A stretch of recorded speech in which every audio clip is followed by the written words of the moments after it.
പാകിസ്ഥാനെ കുറിച്ചാണ് നമ്മൾ നോക്കുന്നത്. പാകിസ്ഥാനെ കുറിച്ച് നോക്കാനുള്ള പ്രധാനപ്പെട്ട വിഷയം എന്ന് പറഞ്ഞാൽ അവിടെ ഏതാണ്ട് 500 പേരിലധികം സിവിലിയൻസ് കൊല്ലപ്പെട്ടിട്ടുണ്ട്. അങ്ങോട്ടും ഇങ്ങോട്ടും വെടിവെപ്പാണ്. അത് പോലീസും ഇതിനകത്ത് ഇൻവോൾവ് ആവുന്നുണ്ട്, ആർമി ഇതിനകത്ത് ഇൻവോൾവ് ആവുന്നുണ്ട്, അതേപോലെ ഈ തെഹരീക്ക് ലബ്ബൈക്ക് എന്ന് പറഞ്ഞുള്ള പാർട്ടിയും ഇവിടെ ഇൻവോൾവ് ആവുന്നുണ്ട്. ഇപ്പൊ ഇവിടെ ഇതിനകത്ത് തെഹരീക്ക് ലബ്ബൈക്ക് എന്ന് പറഞ്ഞ പാർട്ടിയുടെ ആ ഒരു ബേസിക് എന്താണെന്ന് പറഞ്ഞാൽ മതം, റിലീജിയസ് ഓറിയന്റഡ് ആയിട്ടുള്ള ഒരു പാർട്ടിയാണ്. അതായത് തീവ്രവാദത്തിലേക്ക് ഞങ്ങൾക്ക് പോകണ്ട, ഞങ്ങൾ ഞങ്ങളുടെ രാജ്യത്തിനുള്ളിൽ തന്നെ തീവ്ര നിലപാടുള്ള ആശയം ഉൾക്കൊണ്ടുകൊണ്ടുള്ള ഒരു സംഘടനയായിട്ട് നിലകൊള്ളാം എന്നാണ് അവർ ഉദ്ദേശിക്കുന്നത്. അപ്പൊ അതുകൊണ്ട് തീവ്രവാദികളാവാൻ താല്പര്യമില്ലാത്ത ആൾക്കാർ പോയി ചേരുന്ന ഒരു സംഘടനയാണ് ഈ തെഹരീക്ക് ലബ്ബൈക്ക്. ഈ തെഹരീക്ക് ലബ്ബൈക്ക് എന്ന് പറഞ്ഞ ഈ ഒരു സംഘടനയ്ക്ക് പല രാജ്യങ്ങളുമായിട്ടും ബന്ധമുണ്ട്. അപ്പൊ ഇത് എന്താണ് ഇപ്പൊ സംഭവിച്ചെന്ന് പറഞ്ഞാല് ഈ രീതിയിൽ ലഹള പാകിസ്ഥാന്റെ ഉള്ളിൽ സംഭവിച്ചുകൊണ്ടിരിക്കുന്ന സാഹചര്യത്തിൽ തന്നെയാണ് പാകിസ്ഥാന്റെ പ്രൈം മിനിസ്റ്റർ ആയിട്ടുള്ള ഷഹബാസ് ഷെരീഫ് നേരെ ഈജിപ്തിൽ പോയിട്ട് ഗാസയ്ക്ക് എതിരെയുള്ള തീരുമാനം എടുത്തിട്ട് വന്നിരിക്കുന്നത്. ഗാസയ്ക്ക് എതിരെയുള്ള തീരുമാനം എന്താണ്? അതായത് ഇസ്രായേലിന്റെ ആർമിയോടൊപ്പം നിന്ന് ഹമാസിനെ ചെറുക്കുക, അതിന് വേണ്ടിയിട്ടുള്ള സെക്യൂരിറ്റി, അതായത് അമേരിക്ക പറയുന്ന സ്ഥലത്ത് സെക്യൂരിറ്റി ഉറപ്പുവരുത്താൻ വേണ്ടിയിട്ട് ഗാസയ്ക്കുള്ളിൽ പോകാൻ വേണ്ടിയിട്ടുള്ള സമ്മതപത്രത്തിൽ ഒപ്പിട്ടിട്ട് വന്നിരിക്കുകയാണ് പാകിസ്ഥാൻ. അപ്പൊ ഇത് പാകിസ്ഥാന്റെ ഉള്ളില് ഈ തെഹരീക്ക് ലബ്ബൈക്ക് എന്ന് പറഞ്ഞ പാർട്ടിയിൽ വളരെയധികം ഇത് ചർച്ച ചെയ്യപ്പെടുന്നുണ്ട്. വളരെ സീരിയസ് ആയിട്ടുള്ള വിഷയമായിട്ട് ഇത് എടുത്ത് പാകിസ്ഥാന്റെ ഉള്ളിൽ അതാണ് ഈ ലഹള നടക്കാനുള്ള കാരണം. അപ്പൊ ഇതിന് പാകിസ്ഥാന്റെ ഉള്ളിൽ പല ഏരിയകളിൽ ഇപ്പൊ ഇത് സ്പ്രെഡ് ചെയ്തിരിക്കുകയാണ്. 500-ലധികം സിവിലിയൻസ് കൊല്ലപ്പെട്ടു എന്നുള്ള വാർത്തയാണ് അവിടെ നിന്ന് വരുന്നത്. പാകിസ്ഥാന്റെ ഗവൺമെന്റ് ഇത് ഒരിക്കലും അംഗീകരിക്കത്തില്ല, അവർ പബ്ലിഷ് ചെയ്തില്ല. അവർ പറയുന്നത് 100-150 ആൾക്കാർ എന്നൊക്കെയാണ് പറഞ്ഞുകൊണ്ടിരിക്കുന്നത്. പക്ഷെ 500 പേരെന്നാണ് മൊത്തത്തിൽ അറിയാൻ കഴിയുന്നത്. ഈ TLP പാർട്ടിയിൽപ്പെട്ട ഈ ആൾക്കാര്, ഈ TLP എന്ന് പറയുന്നത് തെഹരീക്ക് ലബ്ബൈക്ക് പാർട്ടി, മനസ്സിലായോ? അപ്പൊ അവര് JCB പോലത്തെ ബുൾഡോസറുകളൊക്കെ കൊണ്ടുവന്ന് റോഡൊക്കെ മാന്താണ്, അതായത് പൊതുമുതൽ നശിപ്പിക്കുകയാണ്. ഇതാണ് ചെയ്തുകൊണ്ടിരിക്കുന്നത്. ഇതിന്റെയൊക്കെ വീഡിയോ ഫുട്ടേജുകളെല്ലാം ഉണ്ട്. പക്ഷെ ആ രീതിയിലാണ് അവരുടെ പെരുമാറ്റം. ഇവര് വളരെ സ്ട്രോങ് ഹോൾഡ് ആയിട്ടുള്ള ആൾക്കാരാണ്. കാരണം ഇവര് ഒരുപാട് അങ്ങ് എഡ്യൂക്കേറ്റഡ് അല്ല, പക്ഷെ അതേസമയം ഭയങ്കരമായിട്ട് മതമൂല്യങ്ങളിൽ വിശ്വസിക്കുന്ന, അടിയുറച്ച് വിശ്വസിക്കുന്ന ആൾക്കാരാണ്. അപ്പൊ അങ്ങനത്തെ വ്യക്തികൾ, വിദ്യാഭ്യാസം ഇല്ലാത്ത ആൾക്കാർ, അപ്പൊ അവര് ഈ റിലീജിയസ് സ്ക്രിപ്ചറിൽ ഭയങ്കരമായിട്ട് വിശ്വസിക്കുന്ന ആൾക്കാരാണ്. അപ്പൊ അതുകൊണ്ട് തന്നെ ഈ യഹൂദന്മാരെ സപ്പോർട്ട് ചെയ്യുക, അതേപോലെ ഇസ്ലാമിക് രാജ്യങ്ങൾക്ക് എതിരെ നിലകൊള്ളുക, അത് ഏതർ ഷിയ ആർ സുന്നി ആയിക്കോട്ടെ, ഇസ്ലാമിക് രാജ്യങ്ങൾക്ക് എതിരെ നിൽക്കുക എന്നുള്ള പരിപാടിയെ പാടില്ല എന്നുള്ളതാണ് അവരുടെ ഫണ്ടമെന്റൽ തിയറി.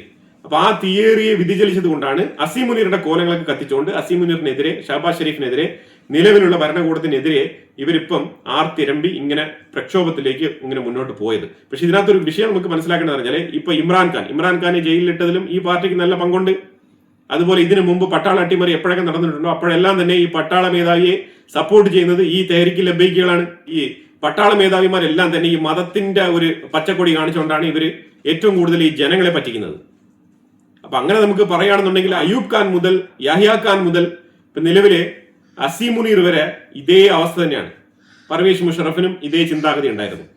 ആ രീതിയിലുള്ള സംസ്കാരമാണ് പാകിസ്ഥാന് പൂർണ്ണമായിട്ട് ഇങ്ങനെ മുന്നോട്ട് കൊണ്ടുവരുന്നതും അതിൽ തന്നെയാണ് അവർ നശിക്കുന്നതും ചങ്ങലക്കിട്ടതുപോലെ കിടന്ന് എഴയുന്നതും. ഇതിൽ നിന്നും രക്ഷയുണ്ടോ എന്ന് ചോദിച്ചാൽ ഇതിൽ നിന്ന് രക്ഷയില്ല, ഒരു മോക്ഷവുമില്ല. ഇതാണ് പാകിസ്ഥാന്റെ അവസ്ഥ. ഇപ്പൊ ഈ നവാബ് ഷെരീഫ്, ഈ ഷഹബാസ് ഷെരീഫിന്റെ ബ്രദർ നവാബ് ഷെരീഫ്, ഈ നവാബ് ഷെരീഫാണ് ഇതിനു മുമ്പ് പ്രൈം മിനിസ്റ്റർ ആയിട്ടുണ്ടായിരുന്നത്. അപ്പൊ ഈ പ്രൈം മിനിസ്റ്റർക്ക് ഇപ്പം എന്തുകൊണ്ടാണ് ഈ പൊസിഷൻ നഷ്ടപ്പെട്ടത്? അതിന്റെ പുറകിൽ ആരാണ്? അതിന്റെ പുറകില് ഇവരാണ്, ഈ തെഹരീക്ക് ലബ്ബൈക്കുകൾ.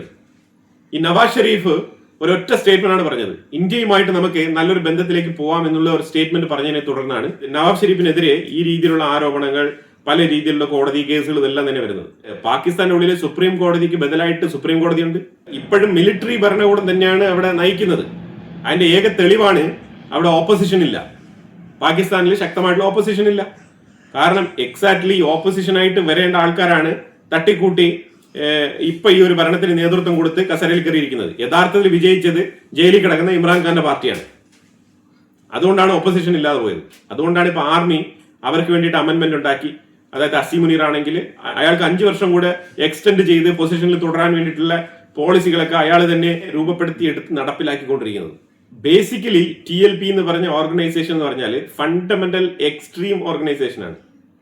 Fundamental extreme. ഈ സംഘടനയിൽപ്പെട്ട ആൾക്കാരാണ് സാക്കിർ നായിക്കിനെയൊക്കെ വിളിച്ച് അവിടെ പ്രബോധനവും പ്രഭാഷണങ്ങളും ഇതെല്ലാം നടത്തുന്നത്. മനസ്സിലായല്ലോ? ഇതൊരു സെറ്റപ്പ് മനസ്സിലായല്ലോ? ഇപ്പൊ ബ്ലാസ്ഫമിക്കെതിരെ എന്തെങ്കിലും നിയമ നടപടി എടുക്കണം, കോടതി ചിലപ്പോൾ വെറുതെ വിടുന്ന ആൾക്കാരെയൊക്കെ വെളിയിൽ ഇറങ്ങി കഴിഞ്ഞാൽ തല്ലിക്കൊല്ലുന്ന ആൾക്കാർ അത് ഈ ടീമുകളാണ്.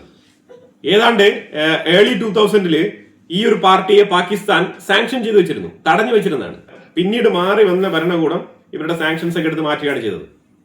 പക്ഷേ ഈ സംഘടനയ്ക്ക് വളരെ ബേസിക് ആയിട്ട് ഗ്രാസ് റൂട്ടിൽ വളരെയധികം കണക്ഷൻസ് ഉണ്ട്. ഞാൻ പറഞ്ഞതുപോലെ വിദ്യാഭ്യാസം ഇല്ലാതെ ഈ മദ്രസയിൽ മാത്രം പഠിച്ചു വന്ന ആ ഒരു നോളജ് ഉള്ള ആൾക്കാർ, ആ ആൾക്കാരുടെ ഇടയിൽ നല്ല സ്വാധീനമാണ്.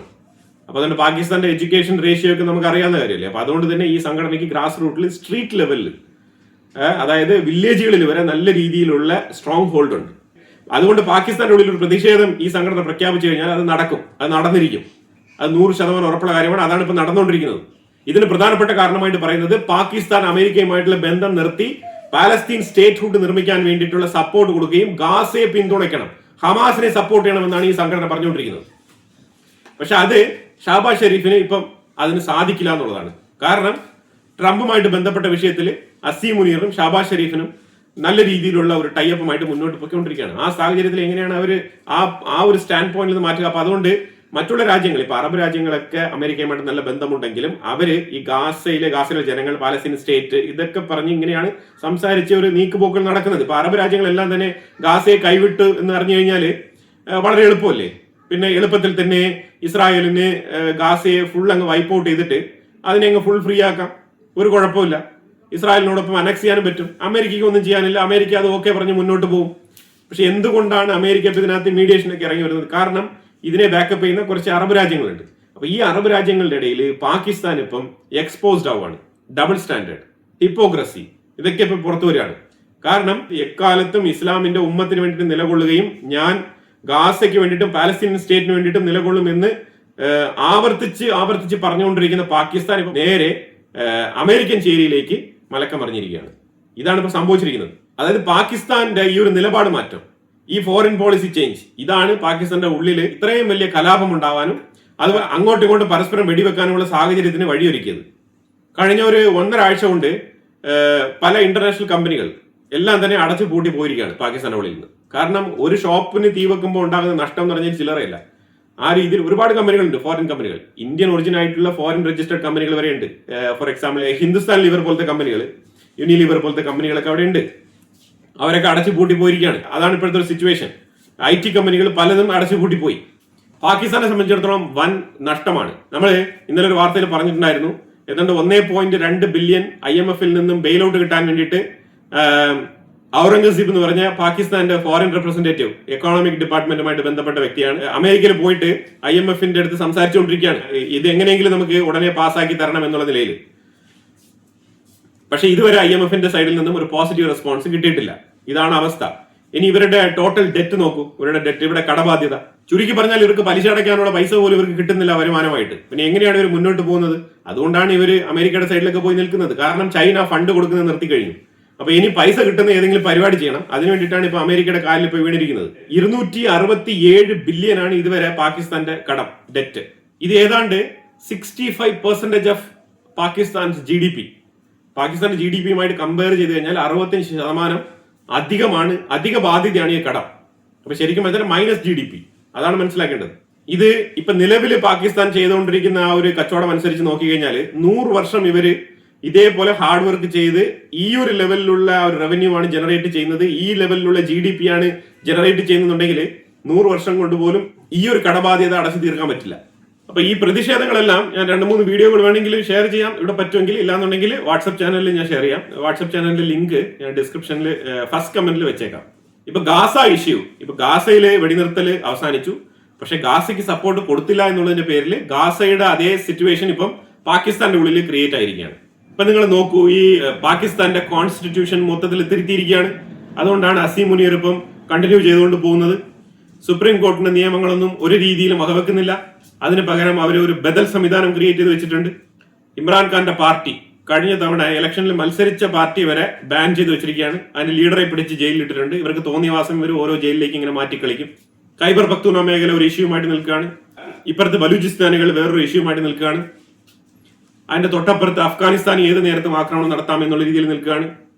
അങ്ങനെ ഇലക്ഷനെ വരെ അട്ടിമറിക്കുന്ന രീതിയിലുള്ള പ്രവർത്തികളാണ് പാകിസ്ഥാന്റെ ഉള്ളിൽ നടക്കുന്നത്. ഇനിയിപ്പോ പാകിസ്ഥാൻ ഇപ്പൊ വേണ്ടത് അബ്രഹാം അക്കോർഡ്. ഈ അബ്രഹാം അക്കോർഡിലേക്ക് പോകുന്നു എന്നുള്ളതും കൂടി അടുത്ത വലിയ വിഷയമായിട്ട് പാകിസ്ഥാന്റെ ഉള്ളിൽ ചർച്ച ചെയ്യപ്പെടുന്നുണ്ട്. അബ്രഹാം അക്കോർഡിലേക്ക് പോകേണ്ട രാജ്യങ്ങൾ എന്ന് പറഞ്ഞാൽ വളരെ ഇമ്പോർട്ടന്റ് ആയിട്ട് ചില രാജ്യങ്ങൾ പോകുന്നുണ്ട്. അത് Syria, Lebanon, Saudi Arabia already ഉണ്ട്, പിന്നെ ഇന്തോനേഷ്യ, UAEയും ഓൾറെഡി തന്നെ ഉള്ള രാജ്യമാണ്. അപ്പൊ ഇതിനകത്ത് സിറിയ, ലെബനാൻ, ഇന്തോനേഷ്യ ഈ 3 രാജ്യങ്ങൾ കൂടി നമ്മൾ ഒന്ന് നോക്കിക്കഴിഞ്ഞാൽ ഇവർ എന്തുകൊണ്ടാണ് പോകുന്നതെന്ന് പറഞ്ഞാല് ഇപ്പൊ ഈ തെഹ്രീക്ക് ലബ്ബൈക്ക് പോലത്തെ ഇതേപോലത്തെ സംഘടനകൾ ഈ ഇസ്ലാമിക രാജ്യങ്ങളെല്ലാം ഉണ്ട്. അപ്പൊ അവരെന്ത് ചെയ്യും? അവർ ശരിക്കും പറഞ്ഞാൽ കുറച്ച് ടൈം ഗ്യാപ്പ് കൊടുത്തു കഴിഞ്ഞാൽ ഈ ഗാസയിൽ ഏതെങ്കിലും രീതിയിലുള്ള തിരിമറികൾ പാലസ്തീനിയൻ സ്റ്റേറ്റ് വരുന്നില്ല. അപ്പൊ അതുകൊണ്ട് പാലസ്തീനിയൻ സ്റ്റേറ്റ് രൂപീകരിക്കപ്പെടുന്നില്ല എന്നുണ്ടെങ്കിൽ ആഗോളതലത്തിൽ വീണ്ടും പ്രൊട്ടസ്റ്റ് സ്റ്റാർട്ട് ആവും. ആ സാഹചര്യത്തിൽ ഈ രാജ്യങ്ങളിലെല്ലാം വീണ്ടും ഇതേപോലെ പ്രതിഷേധങ്ങൾ ഉയരാനും അതേസമയം ഗാസയിൽ നടക്കുന്ന വിഷയങ്ങൾ ഈ രാജ്യങ്ങളെല്ലാം ബാധിക്കാനും ഉള്ള സാഹചര്യം വളരെ കൂടുതലാണ്. അപ്പൊ ഇന്ന് പാകിസ്ഥാനിൽ നടക്കുന്നത് മറ്റു പല രാജ്യങ്ങളിലും നടക്കും. അപ്പൊ അതിനു മുമ്പ് തന്നെ അബ്രഹാം അക്കോർഡുമായിട്ട് ഒരു സൈൻ ചെയ്ത് കാര്യങ്ങൾ മുന്നോട്ട് നീക്കാമെന്ന് ചില രാജ്യങ്ങളൊക്കെ തീരുമാനിച്ച് മുന്നോട്ട് പോവുകയാണ്. പക്ഷെ എല്ലാവർക്കും ഒരു ചോദ്യചിഹ്നമുണ്ട്, ഗാസയിൽ അടുത്തിനി എന്ത് എന്നുള്ള ചോദ്യം. ആ ചോദ്യത്തിന് ഉത്തരം കിട്ടാത്തതുകൊണ്ടാണ് ഈ എബ്രഹാം അക്കോർഡൊക്കെ ഇങ്ങനെ തന്നെ നിലനിൽക്കുന്നത്. അതിലേക്കുള്ള ഒരു പോസിറ്റീവ് നോട്ട് ഒരു സൈഡിൽ നിന്നും വരാത്തത് അതുകൊണ്ടാണ്. ഈ POK മേഖലയിലും ഇതേപോലെ ഈ TLP എന്ന് പറഞ്ഞ പാർട്ടിയുടെ സ്വാധീനമുണ്ട്. അപ്പൊ അതുകൊണ്ട് POK മേഖല ഇപ്പൊ നമ്മൾ POK പിടിച്ചെടുത്താൽ തന്നെ നമ്മൾ പിടിച്ചെടുക്കുന്ന സ്ഥലത്തിൽ ബഫർ സോൺ ക്രിയേറ്റ് ചെയ്ത് ഈ ജനങ്ങളെ മാറ്റി വേണം ഈ POK നമ്മൾ ഒക്കുപ്പൈ ചെയ്യാൻ, അല്ലെങ്കിൽ POK നമ്മൾ തിരിച്ചു പിടിക്കാൻ. അല്ലാന്നുണ്ടെങ്കിൽ ഈ POKയിലുള്ള ജനങ്ങൾ നമുക്കൊരു വലിയ ബാധ്യതയാവും. ബാധ്യത മാത്രമല്ല, ഇന്ത്യക്കുള്ളിലുള്ള തീവ്രവാദികൾ എന്ന് അറിയപ്പെടും ഈ POK നമ്മൾ സ്വന്തമാക്കുമ്പോഴത്തേക്കും ഈ ജനങ്ങളെ നമ്മൾ ഏറ്റെടുത്തു കഴിഞ്ഞാൽ. അതുകൊണ്ട് നമ്മൾ POK പിടിക്കുമ്പോഴത്തേക്ക് എങ്ങനെയാണോ സിറിയയിലെ ഗോലാൻ ഹൈറ്റ്സിൽ ഇസ്രായേൽ കാര്യങ്ങളൊക്കെ നടപ്പിലാക്കിയത് അതേ മാതൃകയിൽ വേണം നമ്മൾ സ്ഥലം കയറി പിടിക്കുക, ബഫർ സോൺ ക്രിയേറ്റ് ചെയ്യുക. അങ്ങനെ വേണം ഇത് ക്യാപ്ചർ ചെയ്തെടുക്കാൻ. ആ മാതൃകയിൽ മാത്രമേ ഈ POK പിടിച്ചെടുക്കാൻ പറ്റൂ. പക്ഷെ അങ്ങനെ പിടിച്ചെടുക്കണം എന്നുണ്ടെങ്കിൽ നമ്മൾ ഉടനെ തന്നെ അതിന്റെ പ്രോസസ്സിംഗ് തുടങ്ങേണ്ടിയിരിക്കുന്നു. ഇപ്പൊ ഒരുപാട് വൈകിപ്പോയി. കാരണം ഇനി ഇറാന്റെ സൈഡിലുള്ള റൂട്ടൊക്കെ അടഞ്ഞു കഴിഞ്ഞാൽ നമുക്ക് സെൻട്രൽ ഏഷ്യയിലുള്ള റൂട്ട് വളരെയധികം ചാലഞ്ച് സൃഷ്ടിക്കും. സെൻട്രൽ ഏഷ്യ പൂർണ്ണമായിട്ടും ഇന്ത്യയിൽ നിന്ന് ഡിസ്കണക്ട് ചെയ്യപ്പെടും. ചൈനയുടെ സഹായം ഉണ്ടെങ്കിൽ മാത്രമേ ടിബറ്റ് വഴി നമുക്ക് യാത്ര ചെയ്ത് സെൻട്രൽ ഏഷ്യയിൽ എത്താൻ പറ്റൂ. അതാണ് ഇപ്പൊ നിലവിലുള്ള സാഹചര്യം. അപ്പൊ അതുകൊണ്ട് ഇന്ത്യയുടെ POK പ്ലാൻ വളരെ അധികം ചടുലതയോടുകൂടി നമ്മൾ മുന്നോട്ട് നീക്കേണ്ടിയിരിക്കുന്നു. അതാണ് നമ്മൾ മൊത്തത്തിൽ മനസ്സിലാക്കേണ്ടത്. പക്ഷേ സെൻട്രൽ ഗവൺമെന്റുമായിട്ടും അതേപോലെ ഡിഫൻസ് മിനിസ്ട്രിയുമായിട്ടൊക്കെ ബന്ധപ്പെട്ട വിഷയങ്ങളാണ്. അപ്പൊ ഇതിനകത്ത് ഇന്ത്യ എന്ത് തീരുമാനം എടുക്കും അറിയില്ല. എന്തായാലും ഇസ്രായേലും അമേരിക്കയും കൂടി ഇറാന്റെ സൈഡിലേക്ക് ഒന്ന് എയിം ചെയ്യുന്നുണ്ട്. അപ്പൊ ഇറാന്റെ ഡെവലപ്മെന്റ്സ് എങ്ങനെ പോകുന്നു അതിനനുസരിച്ചിരിക്കുന്നു ഇന്ത്യയുടെ ഇപ്പുറത്തെ സൈഡ് POKയുമായിട്ട് ബന്ധപ്പെട്ട വിഷയം. ഇത് രണ്ടും തമ്മിൽ വളരെയധികം ഒരു കോറിലേഷൻ ഉണ്ട്. കാരണം ഏറ്റവും ഇമ്പോർട്ടന്റ് നമുക്ക് ട്രേഡ് റൂട്ട്, ഈ ട്രേഡ് റൂട്ട് സാധ്യമാക്കുക, ഈസിയസ്റ്റ് ട്രേഡ് റൂട്ട് സാധ്യമാക്കുക, തടസ്സമില്ലാത്ത വ്യാപാര പാത, അതാണ് ഇന്ത്യ ലക്ഷ്യമിടുന്നത്. അപ്പൊ എന്തായാലും വളരെ ഉപകാരപ്രദമായ വിഷയങ്ങളാണ് നമ്മൾ ഈ വീഡിയോയിൽ പങ്കുവച്ചത്. ഇതിനെക്കുറിച്ച് അഭിപ്രായങ്ങൾ കമന്റ് ബോക്സിൽ രേഖപ്പെടുത്തുക. കൂടുതൽ വാർത്തകളുമായിട്ട് അടുത്ത വീഡിയോയിൽ വരാം. Thank you so much.